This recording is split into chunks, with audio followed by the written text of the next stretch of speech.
Hey guys, welcome back to Jesse Invests. Today we're going to be looking at my net worth for the month of June. Really excited to dive into that because it has gone up, and we're going to look at why and how we've been keeping on a good pattern lately. We're going to look at how much that is for, this might help you for any age, but I am 24, soon to be 25, so it might be a good comparison to see, okay, what's another realistic 24-year-old at with net worth.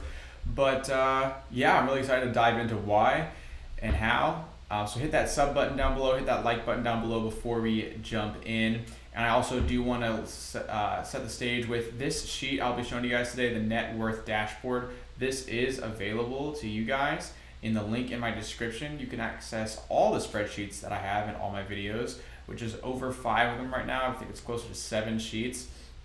From things for personal finance to investments. There's a dividend tracker, there's an option tracker on there, there's a tracker for different portfolios, all kinds of different stuff.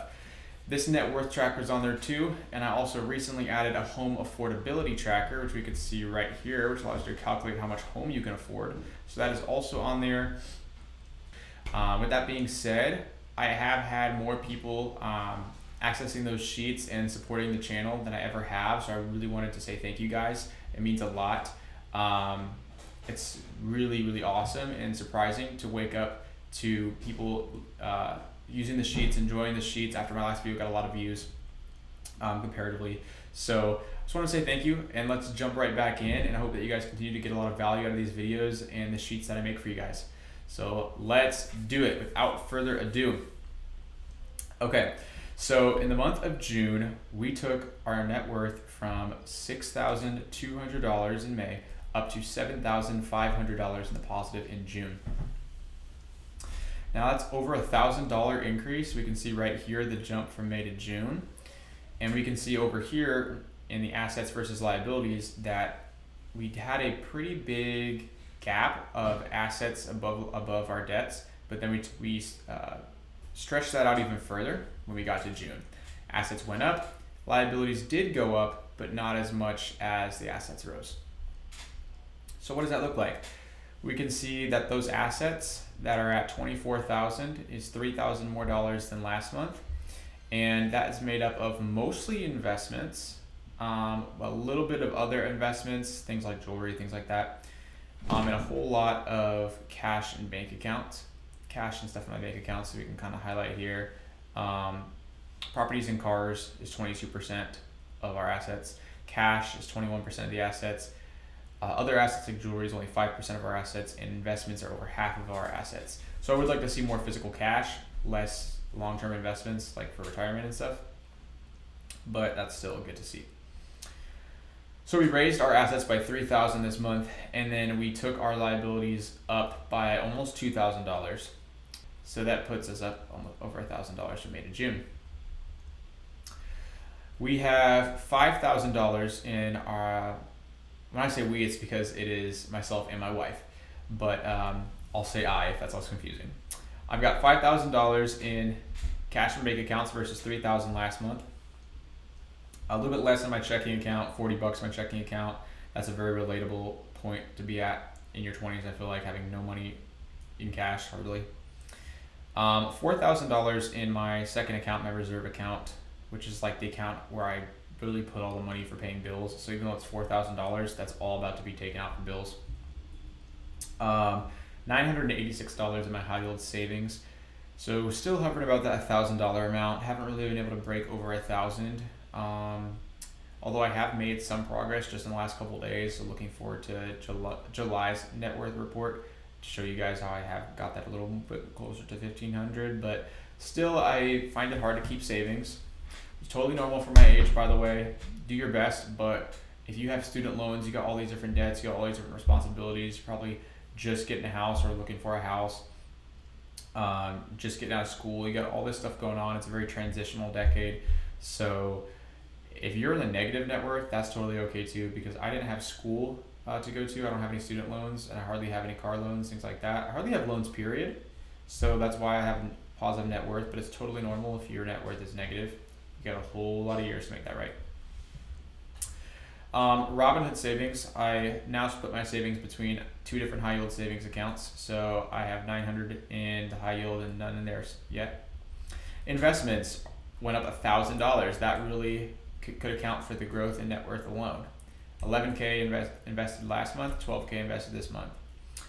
My 401K increased about $300 in value, about $400 increase on my Roth IRA, M1 taxable about the same.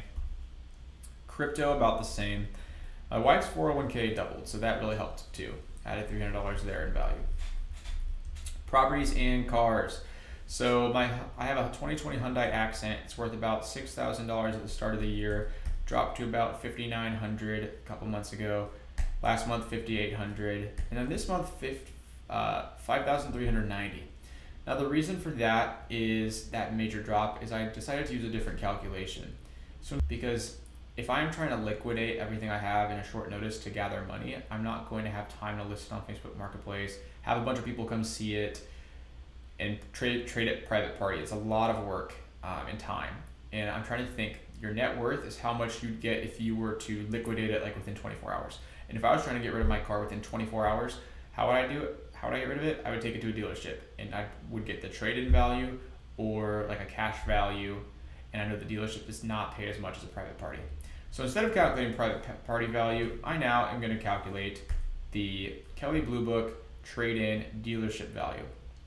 So that's why we lost about $500 in value in 1 month on the Hyundai Accent. My other assets account for $1,400. I have no gold jewelry, no silver jewelry. I do have $1,300 in offsite gold, a major increase from last month. I decided to buy more gold. So that's really cool to have an asset besides just like stocks. I don't have any offsite silver yet. Graded cards, I do have some graded Pokemon cards, which you might be thinking that's silly, but it's more of a fun thing I like to throw in here rather than an actual tangible asset. Instead of $50, I just checked again for the first time in a while. You see it stayed $50. It stayed at $50 the last several months because I wasn't really calculating all their value again. But I did a recalculation of their value and found out it is worth about $200. I put about $100 on this sheet because again, if I'm trying to liquidate them within 24 hours, I probably would not get the full face value. So I put that those are worth about $100.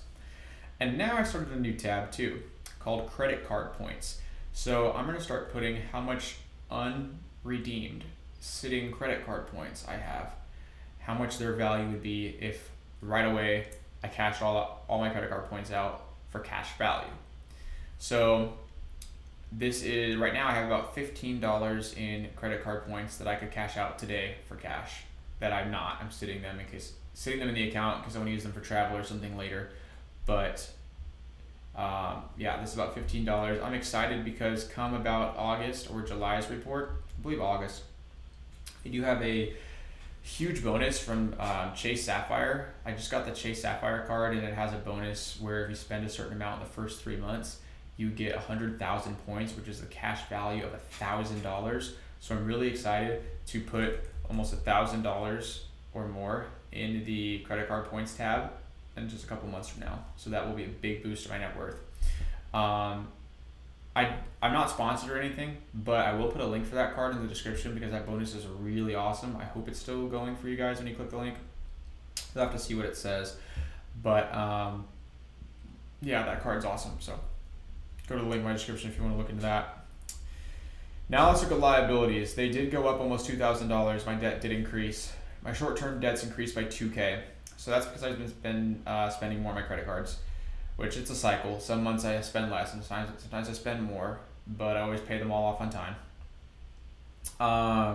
Private loans went down from $700 to $500.